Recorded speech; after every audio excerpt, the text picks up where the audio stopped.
O Conversas Cruzadas aqui na TV Com. Os segmentos que mais sentiram a crise econômica foram aqui, nós estamos abordando inclusive, é o prestador de serviço e o comércio varejista. E como sair dessa crise? É disso que nós estamos tratando hoje aqui no Conversas Cruzadas. Dentro do comércio varejista, quais as áreas que mais sentiram? Bom, eu acho que até a gente acabou entrando na questão do crédito, né? Dentro do comércio varejista, os setores que acabaram sentindo mais foram aqueles que, de sobremaneira, eles dependem mais do crédito, né? Então, a gente está falando, por exemplo, de móveis eletrodomésticos, de automóveis, né? O setor de materiais de construção. Então, aquele comércio que depende mais do crédito, ele acabou sentindo mais os efeitos da crise, inclusive por causa da menor oferta de crédito no mercado. Isso tudo vai também do esgotamento daquele modelo de desenvolvimento econômico que o país passou nos últimos anos, onde foi feito o estímulo ao crédito de maneira desenfreada, né, com uma oferta muito facilitada no mercado, né, que hoje esse modelo ele acaba sendo se esgotando e trazendo esses reflexos principalmente no comércio varejista, né? E se a gente pensar saindo do comércio também para a prestação de serviço, que é um setor que depende exclusivamente dos índices de emprego, né, porque ele não tem essa necessidade de crédito, ele também está sentindo esse reflexo, principalmente porque a partir do momento que a gente tem menos pessoas empregadas, tem menos pessoas procurando prestação de serviço, né? Então isso acaba sendo um reflexo também da crise, e isso tem atingido os setores dessa maneira. Aqui, a nossa CDL aqui, o que percebeu? A gente concorda com o dado, com certeza os itens de maior valor, né, que dependem muito do crédito, foram os mais afetados aí.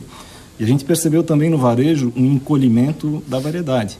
A gente vinha vendo diversos segmentos aí com importados, com produtos bacanas, e isso desapareceu um pouco da prateleira.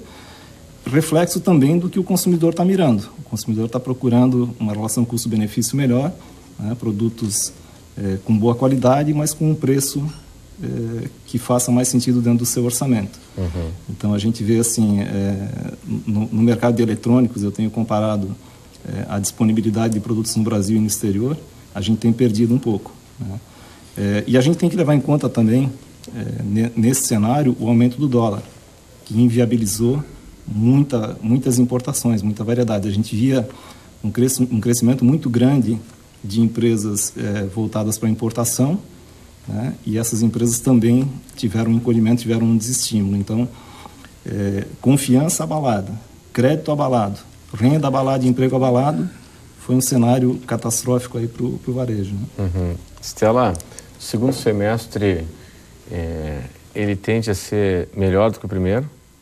Olha, sempre no Brasil, sempre tende a ser melhor do que o primeiro, com exceção de alguma crise, por exemplo, no ano passado, que nós aqui tivemos um segundo semestre pior, né, do que o primeiro. Uhum. Assim, no meio de uma crise profunda, mas agora este vai ser melhor, pelas informações que a gente tem, diversos setores com mais nível de atividade, nós vamos melhorar. Tá, e pelas informações que você tem, sempre muito antenada, né, com informações exclusivas na sua coluna, Stella, tem previsão de investimento, de novos investimentos aqui em Santa Catarina? Olha, setor privado? Tem previsões, assim, as grandes empresas, pelo menos no caso do varejo, eu não sei tanto. Por exemplo, tem uma grande rede daqui que está investindo fora, né? Nós tivemos um investimento expressivo no shopping aí no sul do estado, no primeiro semestre, mas as indústrias estão começando a investir, as grandes indústrias do estado estão começando a investir, e as pequenas e médias não, como eu falei antes. E uma coisa curiosa, que esses dias eu fiz uma matéria sobre a Invest SC, que é uma parceria do governo do estado com a Fiesc para atrair investimentos de fora, investimentos que complementem a nossa cadeia produtiva, e eles apuraram que são, enfim, acho que são várias empresas, mais de 20 empresas, não estou lembrando quantas empresas, mais de 20 empresas, e um investimento total de 1 bilhão e cerca de 1,5 bilhão de investimentos. E essa foi uma matéria que teve muita leitura, assim. Uhum.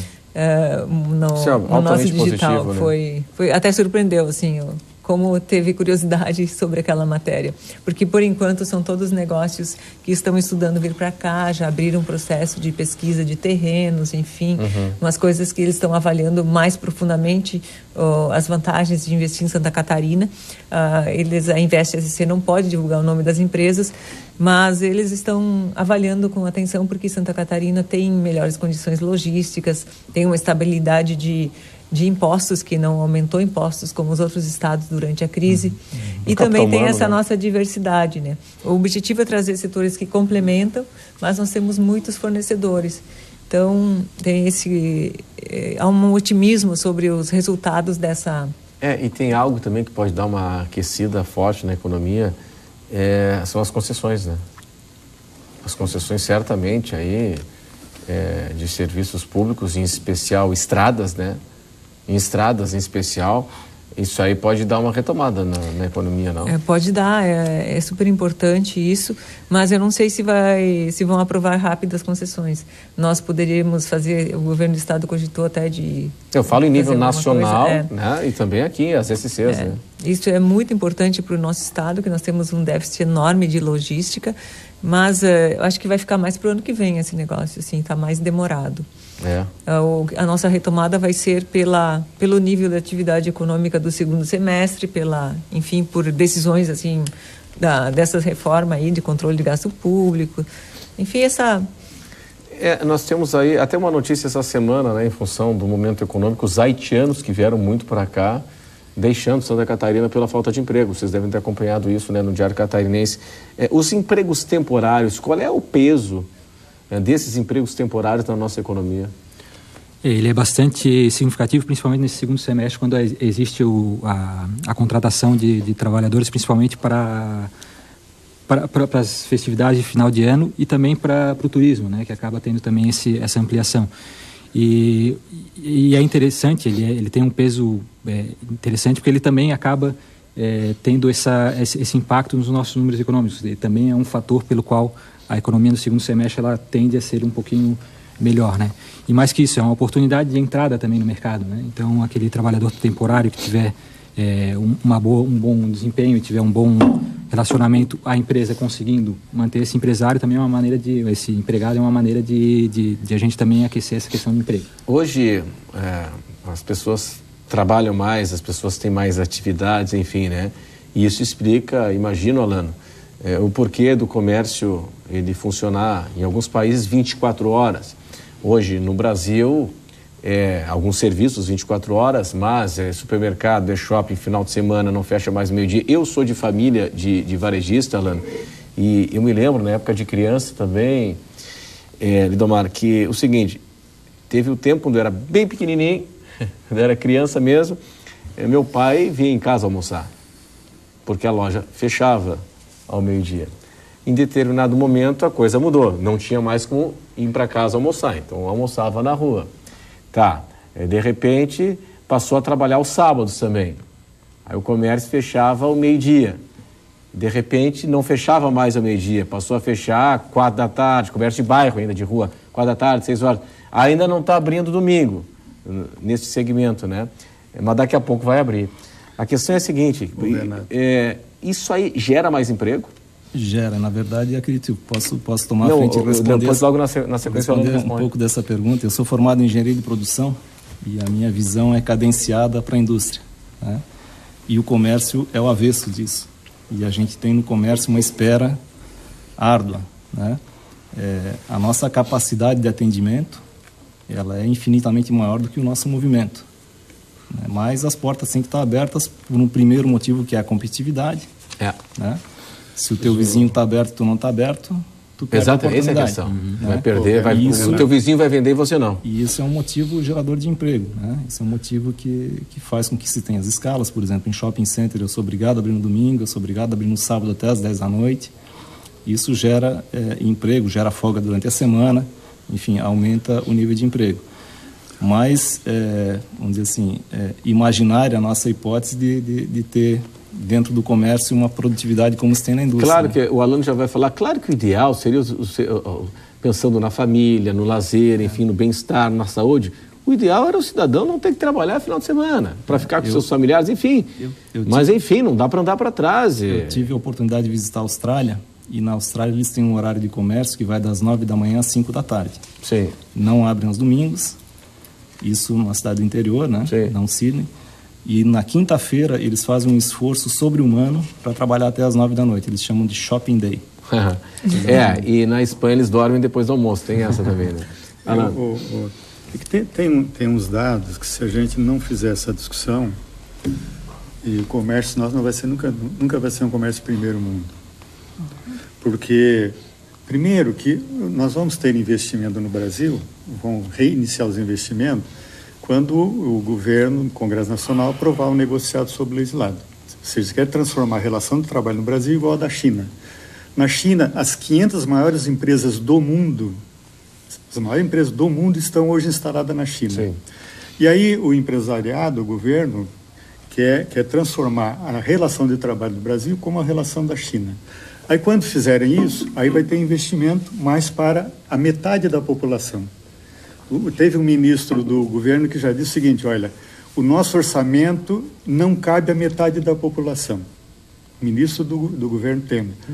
A metade da população não cabe no nosso, portanto tem que eliminar N direitos. E aí veja um dado que é recente, salário mínimo no Brasil e no mundo. O Brasil, o salário mínimo é R$4 a hora. R$4 a hora. Estados Unidos, R$23 a hora. Na Espanha, 17. Aí tu vem aqui uma relação na Austrália, que ele fez menção aqui, salário mínimo, R$2.610 a hora. Cerca de $11 a hora. Entendeu?